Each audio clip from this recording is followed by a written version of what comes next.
It's July, the market has shifted, and we're now back at a level we haven't seen since 2018. So we're gonna show you the stats. At the end, we're even gonna show you how builders are reacting to this and giving incentives so people can jump on it, and not just to the client, but also to the realtors. Right. So let's dive right into the stats. So here you'll see the number of active listings, and they've shot up. This is now refined from our mid-June report. Right. We're up to almost 2,000 active listings. And again, this is single family in the city of Austin.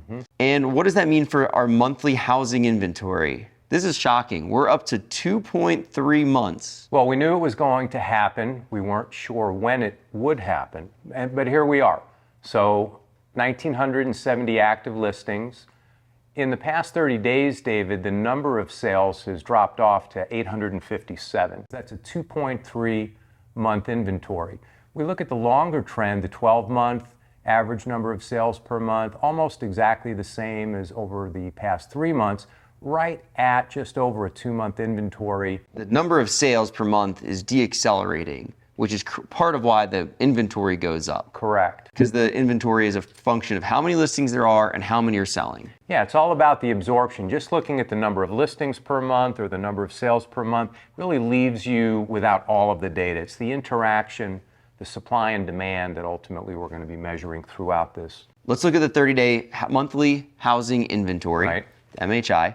You love your acronyms. Yes, I do. And Even though Elon doesn't approve. no, we're going to talk about him in a future video. Correct. So make sure to check out that video on the Musk report. Right. For the last 2 years, we were hovering around half a month of inventory. And then in May, it ticked up. June, it ticked up again to 1.15. We did our unprecedented mid-month report because it was shifting so quickly. We saw 1.6. We're starting to see a trend there. And now it's very clear at 2.3 months of inventory that this market has shifted. Literally doubled from the beginning of last month. When was the last time we saw a number like this? So we pulled up the chart, and here you can see, if you look closely, we've got 2021 in yellow there at the bottom.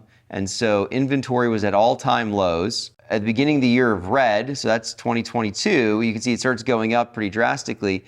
Now, we're reporting in our previous slides ahead of what this is. So this is behind. So now we're at 2.3. So you can see on the chart where 2.3 would be. And that's about 2018 was the last time we saw a number like this. Right. It's not a crazy number. It's just that it came so quickly. A 5x in 4 months. Part of that also is, it may seem like a large data set, but it's really not. 2,000 listings, X number of sales per month, doubling. It's a big jump clearly, but it's dramatic, and part of that is the scale of the data set. It's not the U.S. economy here. So these kind of fluctuations are to be expected when we're dealing with these type of numbers. Let's look at some of the other stats. So we've got the number of sales per month. We kind of predicted this. We saw a drop in sales. Just like your cursor should be dropping down, to hit the like button, go ahead and subscribe, hit the notification bell so you're updated on more videos. And back to the number of sales per month, which month over month dropped 21%. And what we've been seeing is, since we're reporting on this right at the beginning of the month, a lot of those sales don't get entered right away. So let's take a look at, this is what we showed you last month. You can see that it was 988, and now that number is 1,087. 100 sales were added from the beginning of the month by 30 days later now, and we're reporting again. So when we look at these numbers, be cognizant that if we add 100 sales, it's not going to be as big of a drop, but we're still definitely down. So here we have the average price, and you can see it peaked in May at 910,000. We're down 1.9% this month to 893,000. Still up year over year from last year at 9.3%. The year over year numbers are giving us the actual trend, the month to month fluctuations. A lot of different variables can impact that. And I know that you were recently on social media making exactly that point. Yeah, I think people are going to look at this and say, well, there it is, prices are going down. Well, what if I told you in 2021, the biggest bull run that real estate has ever seen, that prices dropped 10.78%, which I tweeted about, that every year, usually in the summer, although there's some anomalies like 2020, where because of people being stuck at home and everything getting pushed, the high was later in the year, but usually in April or May, the price peaks for the year. And over the last 5 years, from that peak to the low, usually in the winter, there's a 9.69% drop seasonally. Right. So what we can expect this year, it would actually be weird if prices didn't go down. Right. Because that would be out of the norm. So we can expect a 10% drop from the peak of 910. And I'd say with everything going on, a 15% drop wouldn't really surprise me. Now, if we start to go beyond that, we'll reevaluate, we'll come back here, look at what's going on in the market and see what it means. And then the other key point for the buyers that are sitting on the fence, they want to buy at the bottom of the market. You're not buying a market, you're buying a house. And so it's really about the value that you're paying relative to the market value, relative to the trend.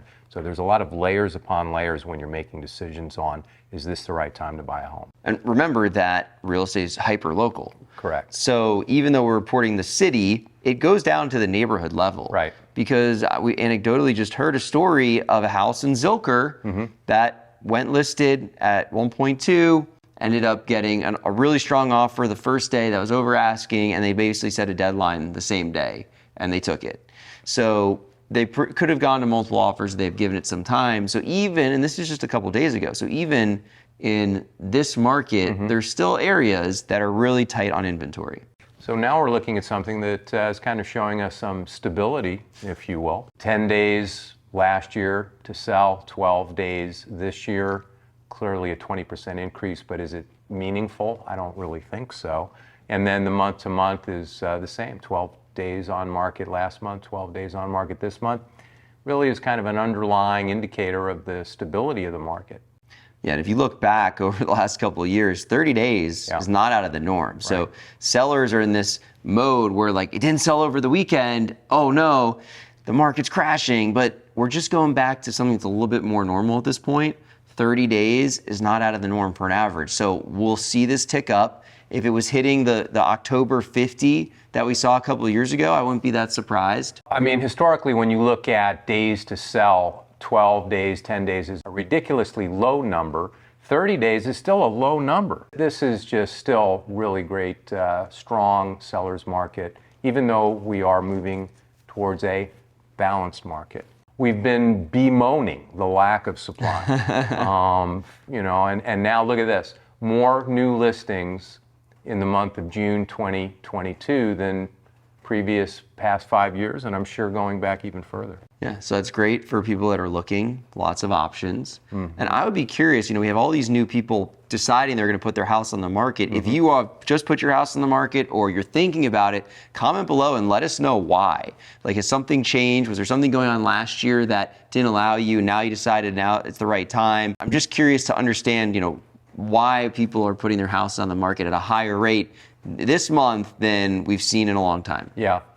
And it'll be interesting to see what folks come up with. I think that clearly there's a sentiment among sellers that they're trying to time the market, sell at the peak, and hopefully that they're going to capture that by putting their home on the market in the month of June. One of the reasons why people don't sell is they got nowhere to go. Yeah, so that was why they weren't selling. They had nowhere to go. Now there's options. Yeah.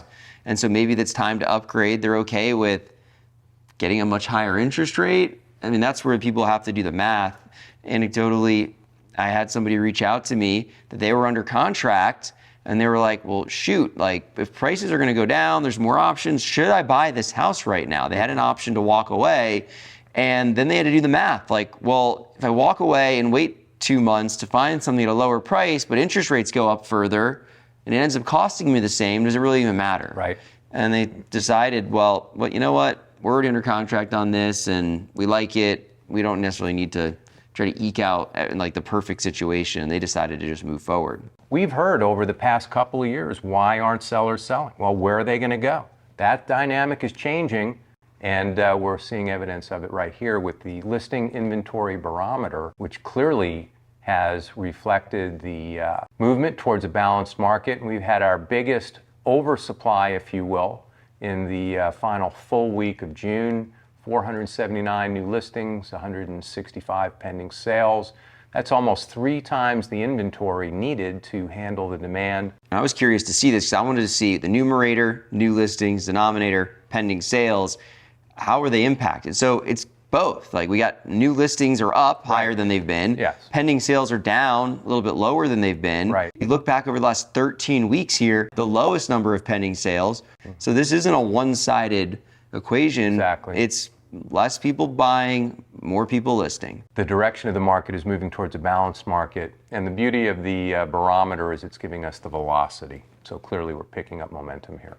Yeah, I think what we talked a little about last month about buyers being paralyzed. So when we hit a point where we get more of an equilibrium and buyers are feeling more comfortable, and if you're a buyer and you've paused your search, comment and let us know, like, why did you go about pausing your search? Why is it because interest rates and you think you're gonna wait till they go down? I'm just trying to understand the psychology here on a broader scale. So it would really help us out if you wouldn't mind commenting and telling us what you have going on. We respond to every comment. So if you have a question, put that down there as well. Yep.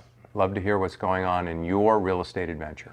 So David, since we've been doing these market reports together, we were forecasting that when the inventory hits at about 2 months, monthly housing inventory, things are going to start to change. So what does that look like? Well, most folks are focused on the value of property. Is it going to go up still? Is it going to go down? What's going to happen with the prices and price appreciation? Days on market. All of those kind of things are obvious when it comes to a shifting market moving towards a balanced market. But from our perspective, we're starting to see some of the in the trenches tactics used either by, in this case, these examples, new construction builders that are not only pitching some incentives to consumers, but also to agents. So what are you seeing here? So we've got some interest rate incentives, which would be for the consumer, $6,500 for the buyer, aka the consumer, and then a higher commission rate for the agent, trying to incentivize the agent to hey, show our property over the other new construction opportunities that are out there, and just things that they do to get more buyers in the door. And construction is always where we see price reductions first, because unlike an individual seller who this is their only asset and they're just going to hold on for the price they want as they can, a builder, they're running a business that is turning over property, and velocity is more important to them. So they want to unload their inventory and move on to the next project. Obviously, they want to be as profitable as possible, sell it for the highest price. But that's not the main objective in this situation. They can't have inventory sitting because that's going to cost them a lot of money. One of the things that we're going to see next is when the inventory glut, if you will, imagine that word in this market, as the builders are absorbing the inventory they already have in the pipeline, you know what we're going to see? Something we haven't seen in a while, where buyers can choose some options. You walk into a new construction sales office over the past year, there are no choices. This is what you're going to get. Yeah, if you get anything. If you get anything. That is changing. So from a consumer standpoint, it's a beautiful thing. Pick your lot, pick your options. I mean, we haven't seen any of that for quite some time. And I think there's some people out there that are so certain that we're going to see this huge crash in real estate prices, and that you got to wait, there's going to be bigger opportunities. And I don't think anybody needs to rush into buying in the next month or two. Right. It's really hard to say with certainty that that's going to happen. I don't know how these people are so certain. Things have changed so drastically in the last 2 years. Like everything has been unprecedented, hard to predict. I think people that are so certain that something's going to happen, nobody really knows. For buyers, you need to figure out, are you buying an investment property or are you buying a home? Right. And those are two totally different thought processes. So if you're buying a home, it's a lifestyle decision. Right. Is this the right decision for you, for your family? Is the timing right? Is the property right? Now you have more choices. It's better. And make sure you have a long-term outlook on this thing. If you have a 5-year outlook, for sure, we haven't seen a period. If you bought at the very peak in Austin, 5 years, the prices were higher than previously. Now, I don't know that we're going to see any sort of 2008 type of crisis. So hopefully 3 years would be enough time, but 5 for sure. And then as an investor, that's a separate bucket. You have to be a little bit more savvy. And I think you could find potentially a good deal and get something below what the average is. So if the market drops 15% from the high to the low this year, doesn't mean you can't buy something at 25% discount. Exactly. And that's how averages work. Now, I know the person that's thinking about buying their home, they're like, well, I want the 25% discount too. But, I wouldn't get caught up on that if you're buying a home. Again, lifestyle decision, renting is more expensive now because a lot of people are moving to rentals because interest rates are higher. So saying, well, maybe I'll just rent. So rentals are getting more expensive. You know, frame that properly so you don't get caught up in this really tough place where you're trying to buy a home and an investment. That's a really tough decision to make. Thanks for joining us on this month's market update for Austin. If you got a lot out of this, go ahead and like it, share it with a friend. Check out this other video we have that we think you'll love, and don't hesitate to reach out to us if you have any questions about real estate. Thanks, everybody.